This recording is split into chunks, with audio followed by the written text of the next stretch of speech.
Part 5, The Dead Man's Message. You can silence a man. You can erase his records. But you can't kill a voice that refuses to stay buried.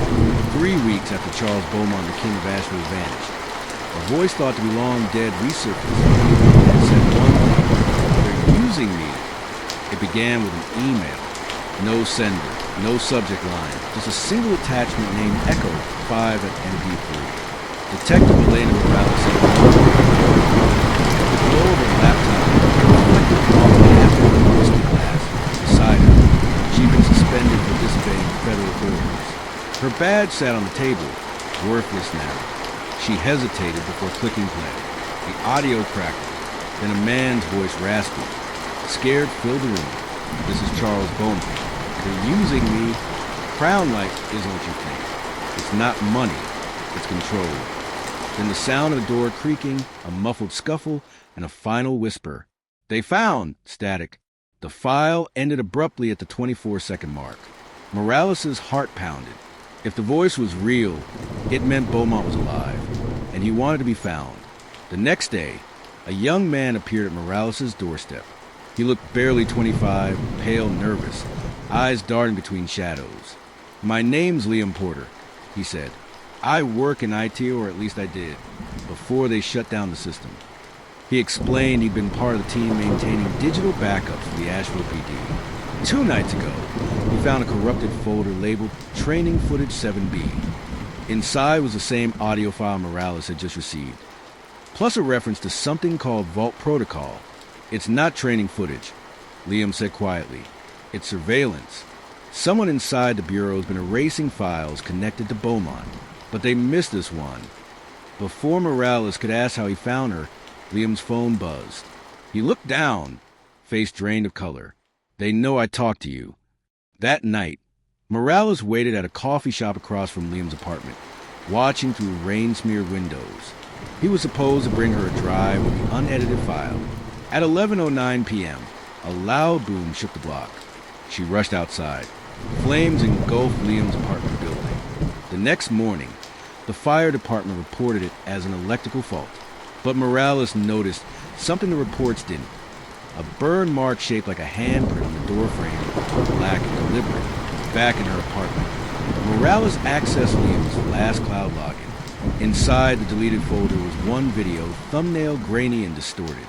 The metadata read, "Warehouse Cam, 03, September 22nd, 18. She pressed play. Through a flickering camera feed, she saw federal agents moving through the underground facility she had infiltrated. They weren't searching. They were escorting someone. A man, head covered, limping. When the light hit his wrist, it gleamed. A gold cufflink engraved with a crown. Charles Beaumont, alive. The footage blurred, then cut to black. Morales rewound it 3 times, each frame confirming the unthinkable. The King of Asheville had never left the building. He'd been taken out alive and disappeared by the very people claiming to look for him. The next day, Morales went public. She reached out to Charlotte Tribune, sending an encrypted snippet of the video with no identifiers. Within hours, the clip went viral, titled "Missing Millionaire Caught Alive in Secret Raid." The response was explosive. News anchors debated its authenticity. Federal officials dismissed it as deep fake propaganda. But then, strange things began happening. Reporters who tried contacting Morales lost access to their emails. Her social media accounts vanished. And by nightfall, 2 unmarked sedans parked outside her building. Her phone buzzed, a private number. She froze. "Morales, who is this?" Caller, male voice, low, broken. "Elena, you need to stop." "Morales? Charles? Is that you?" Caller, "They're watching everything. I can't stay long. Evelyn's alive. They made her." The line cut out with a burst of static. Morales sat frozen, staring at a reflection in the rain-soaked window. For a moment, she wasn't sure if she'd really heard it, or if her mind was playing tricks. Then her phone buzzed again. A text message appeared. Unknown. "If you want the truth, come alone. Location pin, Blue Ridge Motel, room 9. Morales arrived at the rundown roadside motel just after 2 a.m. Only one light glowed under the overhang. Room 9. She approached slowly, gun drawn, breath shallow. Through the cracked curtain, she saw a faint silhouette moving inside.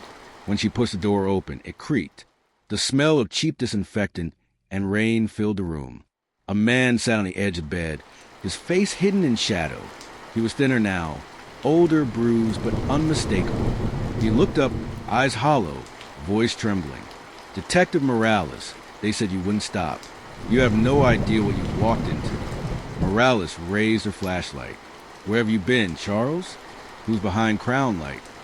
He didn't answer immediately. Instead, he slid a small black device across the table toward her. It looked like a digital recorder. "This," he whispered, "is everything they built. Every name, every transaction, every secret." Morales picked it up, cold metal, faint hum inside. She pressed play. The device crackled. Then came Evelyn Cross's voice. "If you're hearing this, it's already begun." In part 6 of The Disappearance of the King of Asheville, Charles Beaumont finally speaks, and the truth behind the Crown Light project begins to surface. But the deeper Detective Morales listens, the closer death gets, because this time, the recording doesn't just reveal the past. It predicts the next target. Watch out for part 6 of the story.